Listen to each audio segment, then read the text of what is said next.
J'ai fêté mes 100 ans. 100 ans. Mais c'est possible? Possible, possible.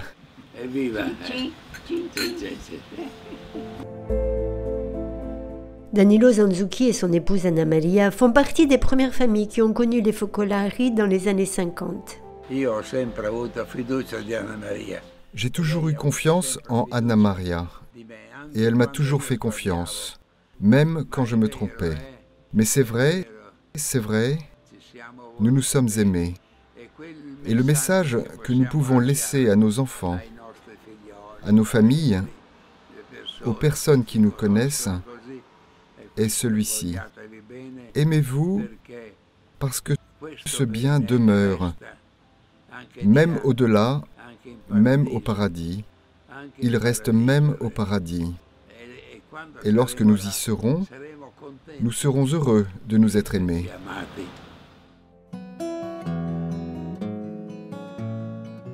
Pour ses 100 ans, l'affection et la gratitude de nombreuses familles du monde entier lui parviennent avec une fête par streaming. Et puis les vœux du pape François, de la présidente et du coprésident des Focolari, du maire de Grottaferrata qui rend hommage à ce citoyen arrivé dans les Castelli Romani il y a quelques décennies, en provenance du nord de l'Italie où il est né. Jeune homme, Danilo a vécu la guerre et a échappé par miracle à la mort à 2 reprises. Des expériences qui ont laissé en lui un grand amour de la vie. C'était au printemps 1950. Jeune ingénieur, j'étais à Milan pour commencer à travailler dans la construction.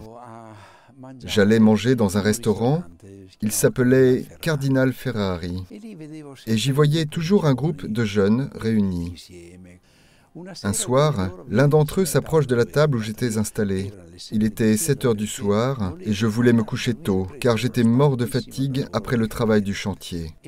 C'était Guglielmo Borselli, et il me dit « Zanzucchi, une jeune femme de 30 vient ce soir pour raconter une nouvelle expérience. Tu voudrais venir ?» Par politesse, j'ai répondu « Je viens » et j'y suis allé. Cette jeune fille s'appelait Ginetta Cagliari et elle racontait l'histoire des premiers temps du mouvement à ce groupe de jeunes, de garçons. Est restée gravée en moi cette pensée qu'il faut aimer Dieu de tout son cœur, de toute son âme, de toutes ses forces. Quelque temps plus tard, il épouse Anna Maria. En approfondissant leur connaissance du charisme de l'unité, ils comprennent que Dieu les appelle à une donation en tant que focolarini mariés, une voie qui présentait pour l'Église beaucoup de nouveautés. En 1962, il y eut l'approbation du mouvement de la part de l'Église.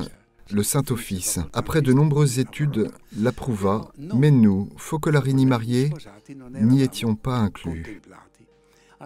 Alors Chiara a chargé Igino Giordani, Spartaco Lucarini et moi-même d'aller plaider notre cause devant qui représentait l'Église pour nous. Ce père capucin nous a écoutés avec bienveillance. Et à la fin, il nous a dit « Je comprends vos aspirations, mais cette inclusion des couples mariés dans une communauté religieuse, comme le proposait alors le focolare, n'est pas envisageable. Je ne peux rien y faire. » Nous sommes retournés voir Chiara comme des chiens battus, la tête basse. Lorsque Chiara nous a vus, elle a souri et a dit « Votre vocation est écrite dans le ciel. Elle n'est pas écrite dans les codes de droit canon. » 2 ans plus tard, le code de droit canon a été modifié et nous sommes entrés de plein droit dans le focolare.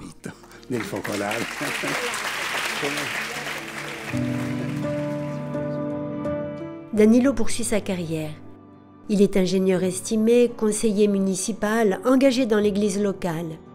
Mais lorsque Chiara Lubic lui demande de venir s'installer dans les Castelli Romani où il pourra travailler à la construction du nouveau centre des Focolari, avec Anna Maria, il accepte sans hésiter. Il travaillera également à Cittanuova en tant que maquettiste. Après 10 années de travail pour Cittanuova, Chiara nous a appelés pour travailler plus directement pour les familles.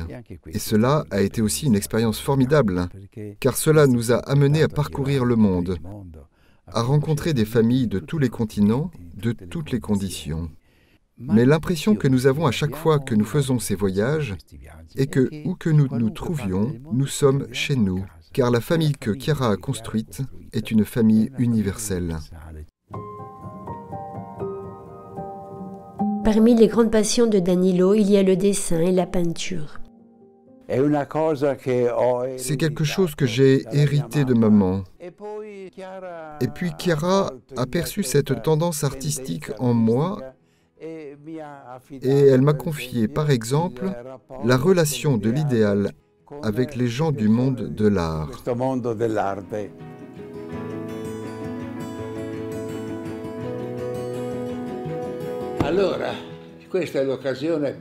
Voici donc l'occasion de saluer, de laisser un message à tous ceux qui ont participé à notre aventure. Courage, toujours, toujours, toujours courage.